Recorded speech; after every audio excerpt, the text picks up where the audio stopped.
Kaleidoscope on Netflix has just dropped, and if you liked Ocean's 11 with a little bit of Baby Driver and maybe even a tiny little bit of Shawshank Redemption mixed in, and once you watch the series you'll reason why I've given those quite eclectic reference, then this one's for you. But even if you haven't seen those films, or you like one of them and you don't like another one of them, I still think this is top-notch stuff, and I'm going to tell you why after the scroll.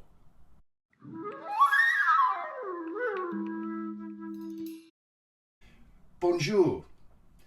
Normally I do more fantasy-based horror comic stuff review-wise, but the Kaleidoscope has dropped on Netflix, this series, and I was intrigued by the format of it.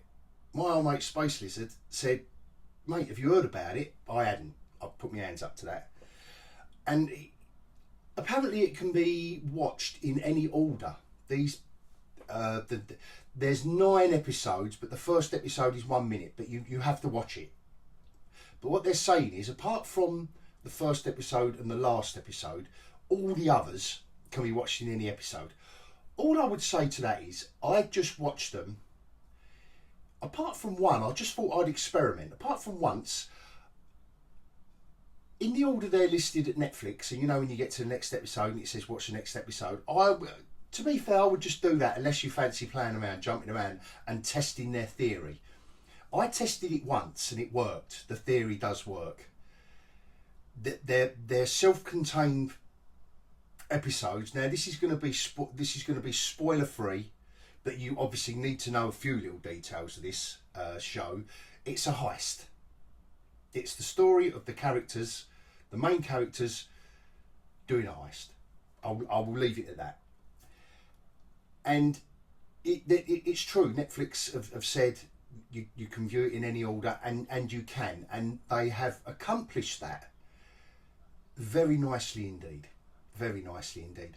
All I would say is, with the benefit of me having watched it, is just let the episodes play through. You've got to trust in the creators on this, because what I was doing at the beginning, where the episodes jump around, and it's not jarring by the way, but what I was noticing is, what I was saying to myself is, oh, how did so and so do that? Or why is it that's suddenly there? And they're picking something up that means that they can do something else. But I quickly realised in the second or third episode, I realised, oh my God, I'm too impatient with this, and I'm thinking it's almost like I'm looking for plot holes. So just relax and trust the creators, that if you're thinking, oh, how did he get there? What I mean is, in a forthcoming episode, they will show you how that happened, if that makes sense, because I really don't want to give spoilers away for this one. I really don't want to spoil people's fun, because it is a lot of fun. You can relax, you can switch off, and you can just follow these characters.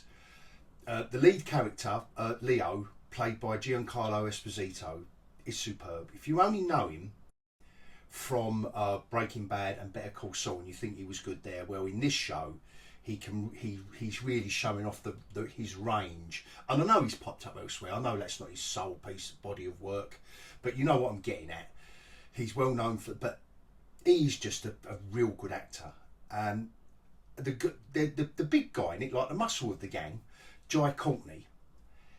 This is the best thing I've ever seen him do, but I've never been a fan of his. So on the one hand, that is not saying much, but he nearly steals the show in some episodes. One in particular, he does kind of steal the show in one of the episodes, but I mean, this is a series overview. It's the best thing he's done, and yeah, he does exactly what it says on the tin for his character description, which is a-hole. That's all I'm going to say. Now, and the other standout performance for me, Paz Vega. Now, I haven't done any research on what she may have been in before. I seem to recognise, I don't know if I recognise the face or not, who plays Ava. And her and Giancarlo, like Ava and Leo, those two characters, they're your two main characters. The way those two actors go about their business of kind of with their relationship. I'm just trying. Sorry, I shouldn't have paused for that long, but trying to evoke the relationship they've had over across many years, and you do see it. You see it from a way back, then you see it before the heist, and you know during the heist. That's what this story does, and it's so nicely done, down to, you know, full marks to the writers on this show. Eric Garcia created it, and I think if he didn't write every episode, he certainly wrote the bulk of them. And then there's a few directors on it, and I haven't done a deep dive in and researched and what they've done before and all the rest of it. I'm just recommending this show for good writing, good directing, and good acting. And relax and just let the story unfold in front of you, and then that you'll be left with questions. There isn't a twist in every episode. They haven't done it for that. Otherwise, I think that might, you know, that would you couldn't do that. You couldn't have a twist.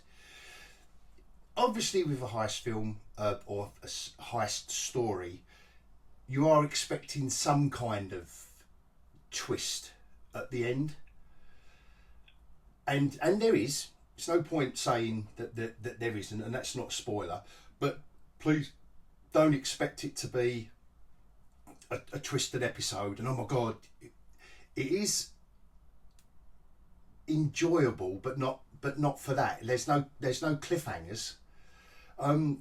You might call one or two maybe a cliffhanger, very, very, very loosely.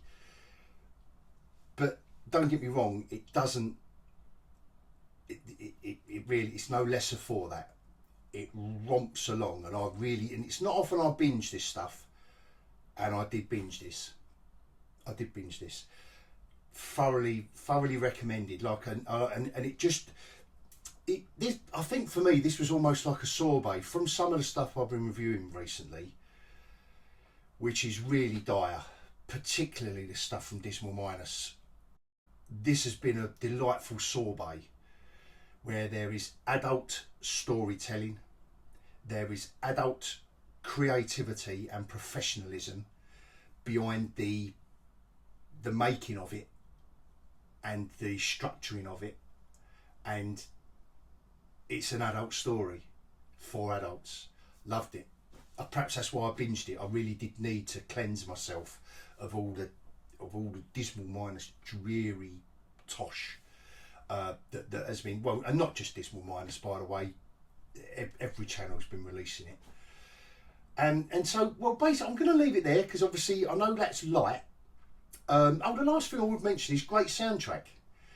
I'm not often a lover of using popular music, released tracks of music by artists and groups, overlaying a series or a film. So, i.e., oh, here's a sad scene, let's put a sad pop track over it. You know, let's play a bit of Adele because we want the audience to be sad. I'm not a lover of that.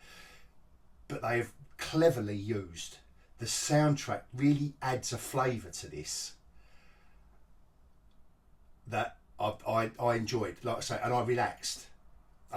It just made me, it just let me soak it all in. And the music was sometimes funny, sometimes didn't match, and there is one episode where they used music beautifully, and because this is spoilers, but let me know in the comments when you think you know what I was talking about.